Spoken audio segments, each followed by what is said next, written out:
उत्तर प्रदेश के एक छोटे से गांव राजपुर की गलियों में दो दोस्त अजय और रवि बचपन से साथ बड़े हुए थे। दोनों एक ही स्कूल में पढ़ते थे, साथ में खेलते, मस्ती करते और सपने देखते थे। लेकिन दोनों की जिंदगी का सफर अलग था।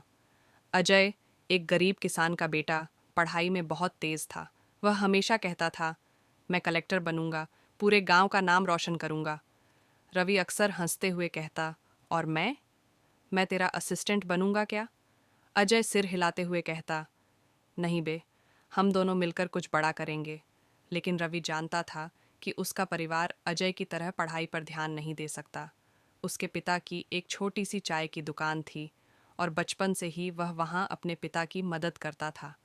एक दिन जब स्कूल से लौटते हुए अजय ने कहा कि उसे आईएएस ऑफिसर बनना है, रवि ने उसकी आंखों में जुनून देखा। उस दिन उसने एक फैसला किया, अगर मेरा दोस्त कलेक्टर बनने का सपना देख सकता है तो मैं उसके सपने को पूरा करने के लिए कुछ भी करूंगा। अजय की पढ़ाई में आर्थिक मुश्किलें आने लगीं। उसके पिता के पास उसकी कोचिंग की फीस भरने के पैसे नहीं थे। अजय निराश था, लेकिन रवि के मन में कुछ और चल रहा था। रवि ने अपनी माँ के गहने तक बेचने की बात सोची, लेकिन माँ ने मना कर दिया। तब उसने खुद मेहनत करने की ठानी। मैं दिन रात काम करूंगा, लेकिन अजय की पढ़ाई नहीं रुकने दूंगा। रवि ने अपनी चाय की दुकान में ज्यादा घंटे काम करना शुरू किया। सुबह स्कूल जाता, फिर शाम को दुकान पर बैठता।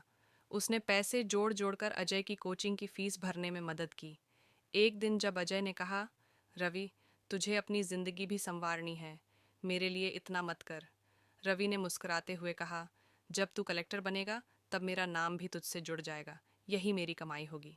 अजय भावुक हो गया। जब अजय को दिल्ली के बड़े कोचिंग सेंटर में एडमिशन मिला तो उसके पास जाने के लिए पैसे नहीं थे। तब रवि ने अपनी दुकान गिरवी रख दी। अजय ने आंसू भरी आंखों से कहा, तूने मेरे लिए इतना कुछ किया, मैं तुझे कभी नहीं भूलूंगा। रवि ने हंसते हुए कहा, जा दोस्त, अपना सपना पूरा कर, मेरे लिए यही काफ़ी है। भाग 3। जब दोस्त बिछड़ गए दिल्ली में पढ़ाई के दौरान अजय बहुत व्यस्त हो गया। पहले वह हर दिन रवि को फ़ोन करता था, लेकिन धीरे धीरे कॉल्स कम हो गए। रवि इंतज़ार करता रहता, लेकिन अजय की व्यस्त जिंदगी में अब दोस्ती की जगह कम हो रही थी। अजय ने आईएएस परीक्षा पास कर ली। जब उसका नाम मेरिट लिस्ट में आया तो पूरे गांव में खुशी की लहर दौड़ गई। लेकिन रवि को इस खुशी में बुलाया तक नहीं गया। कोई बात नहीं, मेरा दोस्त बड़ा आदमी बन गया है, रवि ने खुद को समझाया। लेकिन अंदर से उसे दर्द हुआ। कुछ साल बीत गए। अजय अपने ज़िले का कलेक्टर बन चुका था।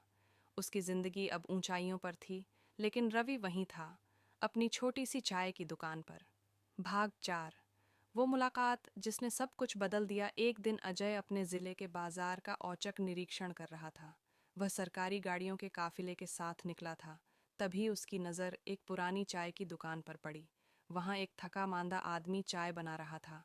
अजय ने जैसे ही उसकी शक्ल देखी, उसके पैरों तले जमीन खिसक गई। रवि! वह वहीं खड़ा रह गया। रवि की हालत बदल चुकी थी।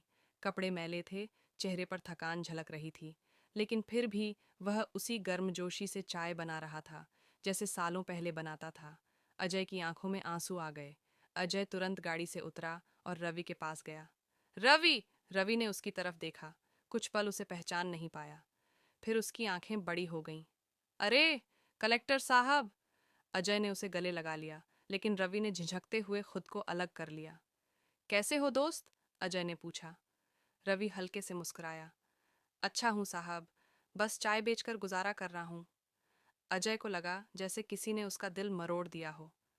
तूने मेरे लिए अपनी जिंदगी दांव पर लगा दी और मैं तुझे भूल गया। रवि ने हल्के से सिर झुका लिया। अरे नहीं भाई, तू बड़ा आदमी बन गया, तेरी जिम्मेदारियां बढ़ गईं, मैं तो बस अपनी दुनिया में खुश हूँ। लेकिन अजय जानता था कि यह सच नहीं था। उसने अपने दोस्त को अकेला छोड़ दिया था। अजय ने उसी वक्त एक बड़ा फैसला लिया। अब से तू चाय नहीं बेचेगा, तूने मेरी जिंदगी बना दी, अब मैं तेरी जिंदगी बदलूंगा। रवि हंसते हुए बोला, अरे, तू कलेक्टर है, मैं चाय वाला, हमारी दुनिया अलग है। अजय ने दृढ़ता से कहा, नहीं, हमारी दुनिया कभी अलग नहीं थी और न होगी। अजय ने उसी दिन रवि के लिए एक बड़ा कैफे खोलने का इंतजाम किया। उसने रवि को बिजनेस ट्रेनिंग दिलवाई और कुछ महीनों में रवि का रवि टी कैफे पूरे जिले में मशहूर हो गया। लोग अब उसे चाय वाला टाइकून कहने लगे। समय बीतता गया, लेकिन अब अजय और रवि की दोस्ती पहले से ज्यादा मजबूत हो गई। हर संडे को अजय अपने कलेक्टर ऑफिस से निकलकर रवि के कैफे में आता और दोनों दोस्त गर्मा गर्म चाय पीते जैसे बचपन में पिया करते थे। रवि ने मजाक में कहा, अब तो तू मेरा असिस्टेंट बन गया। अजय हंसते हुए बोला, हाँ, लेकिन तेरी चाय के बिना मेरा दिमाग नहीं चलता। और इस तरह एक दोस्त की कुर्बानी ने दूसरे दोस्त को कलेक्टर बनाया और वही कलेक्टर अपने दोस्त की जिंदगी संवारने के लिए लौट आया। सीख: सच्ची दोस्ती समय, हालात और ऊंच नीच से नहीं बदलती। जो दूसरों के सपनों में निवेश करता है, उसकी जिंदगी खुद ब खुद संवर जाती है। समय चाहे कितना भी बदल जाए, दोस्ती का कर्ज हमेशा चुकाया जा सकता है।